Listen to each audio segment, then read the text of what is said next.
అందరికీ good afternoon.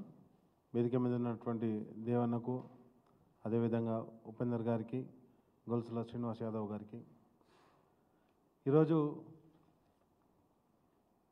KCR గారి ఆదేశాల మేరకు కేటీఆర్ గారి మార్గదర్శకంలో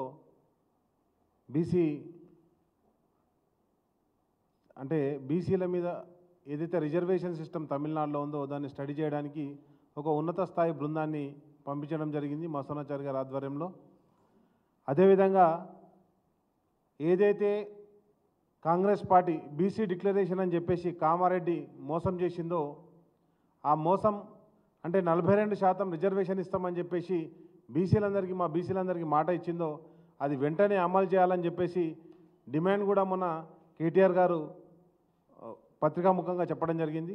దాన్ని అమలు చేయాలని చెప్పేసి బీఆర్ఎస్ పార్టీ డిమాండ్ చేస్తూనే ఈరోజు ఇంకొకటి ఏంటంటే, ప్రధానంగా ఏదైతే విదేశీ విద్యకు అని చెప్పేసి ఆల్రెడీ మా బీఆర్ఎస్ ప్రభుత్వం ఉన్నప్పుడు విదేశాల్లో చదువుకుంటున్నారో వాళ్ళకు ఫస్ట్ విడతగా 10 లక్షల రూపాయలు మా ప్రభుత్వం శాంక్షన్ చేసింది. ఇప్పటికీ రెండో విడత మళ్ళీ ఒక 10 లక్షలు ఇవ్వాలి.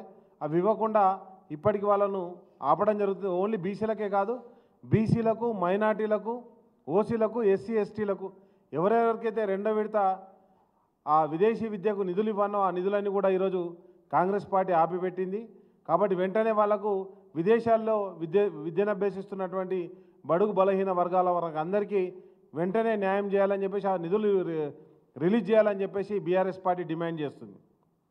అదేవిధంగా ఈ రాష్ట్రంలో ఉన్నటువంటి ఫీజు రియంబర్స్మెంట్ మొత్తం వాళ్ళ విద్యా విధానంలో ఫీజు రియంబర్స్మెంట్లో ఏమని పెట్టినంటే, మేము అప్పుడు 35,000 ఉంటే ఇంజనీరింగ్ కాలేజ్ కావచ్చు, మెడికల్ కావచ్చు, మొత్తం అందరికీ కూడా కంప్లీట్ ఫీజు రియంబర్స్మెంట్ చేస్తామని బీసీ డిక్లరేషన్లో విద్యా విధానంలో వాళ్ళు మాట ఇవ్వడం జరిగింది. కానీ ఇంతవరకు కనీసం ఫీజు రియంబర్స్మెంట్ నిధులను కూడా రిలీజ్ చేయనటువంటి దుస్థితిలో కాంగ్రెస్ ప్రభుత్వం ఉంది.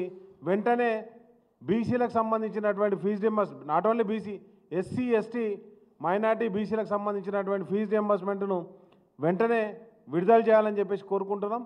ఇంకొకటి, ఈరోజు ఈ రాష్ట్రంలో ప్రధానంగా ఏదైతే జ్వరాలు, అది డెంగ్యూ కావచ్చు, చికన్ గున్యా కావచ్చు, వైరల్ ఫీవర్స్ కావచ్చు, చాలామంది ప్రజలు బాధపడుతుర్రు.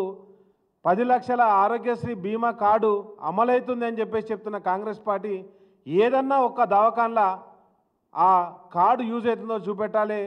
మొత్తం కూడా రాష్ట్రం అంతా జ్వరాలతోటి మగ్గిపోతుంటే కనీసం ప్రభుత్వ హాస్పిటల్లో మందులు లేనటువంటి దుస్థితి. ఆ 10 లక్షల ఆరోగ్యశ్రీ కార్డు ఎక్కడ కూడా పనికి రావట్లేదు. కాబట్టి వెంటనే దాని మీద తక్షణం ఆరోగ్యశ్రీ నిధులను కూడా శాంక్షన్ చేసి వాళ్ళను ఆదుకోవాలని చెప్పేసి బీఆర్ఎస్ పార్టీ డిమాండ్ చేస్తుంది. అండ్ నెక్స్ట్ వచ్చేసి మనం చూస్తున్నాం మీడియా డైవర్షన్ ఏ విధంగా నడుస్తుందో. ఇక్కడ ఆదివారం శనివారం రాగానే హైడ్రా అనే ఒక హైడ్రామా నడుస్తుంది. అక్కడనేమో ప్రకాశం బ్యారేజ్కి బోట్లు గుద్దుకున్నాను. గురువు ఎట్లున్నాడో శిష్యుడు అట్లున్నాడు. మా కేటీఆర్ గారు చెప్పినట్టు అక్కడ పెద్దనాయుడు, ఇక్కడ చిట్టినాయుడు ఇద్దరు కలిసి కూడా కంప్లీట్ ప్రజలని పక్కదారి పట్టించడానికి ప్రయత్నం చేస్తారు తప్పితే ఎక్కడ కూడా వాళ్ళు ఇచ్చినటువంటి హామీలు కావచ్చు, ప్రజల యొక్క పోరాటాన్ని కావచ్చు వాళ్ళు పట్టించుకున్నటువంటి పరిస్థితి. ఈరోజు కాంగ్రెస్ పార్టీకి కేంద్ర నాయకత్వానికి కప్పం కట్టే పనిలో ఇక్కడ కాంగ్రెస్ పార్టీ ఉంది తప్పితే ఎక్కడ కూడా కాంగ్రెస్ పార్టీ బీసీల గురించో, ఎస్సీ ఎస్టీ మైనార్టీల గురించో ఎక్కడ కూడా పట్టించుకున్నటువంటి దాఖలాలు లేవు. అదేవిధంగా ప్రభుత్వంలో ఉన్నటువంటి అధికారులు ఏదైతే ఉన్నదో ఇష్టారాజ్యంగా వ్యవహరిస్తున్నారు.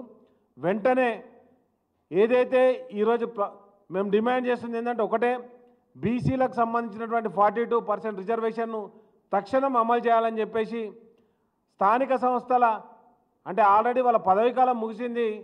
వాళ్ళకి ఇంకా మనకు తెలంగాణ రాష్ట్రంలో ఎలక్షన్లు కూడా కండక్ట్ చేయలేదు. మీకు తెలుసు, గతంలో బీఆర్ఎస్ పార్టీ ఎప్పుడైతే 18లో అంటే మనకు ఎలక్షన్లు అయిపోగానే వెంటనే మా గౌరవ తొలి ముఖ్యమంత్రి గారు కేసీఆర్ గారు వెంటనే సర్పంచ్ ఎలక్షన్లు కావచ్చు, ఎంపీటీసీ జెడ్పీటీసీ ఎలక్షన్లు పెట్టడం జరిగింది. ఇంతవరకు ఆ ఊసు కూడా లేదు. వెంటనే ఆ ఎలక్షన్లు కూడా చేపట్టాలని చెప్పేసి బీఆర్ఎస్ పార్టీ డిమాండ్ చేస్తుంది. Thank you.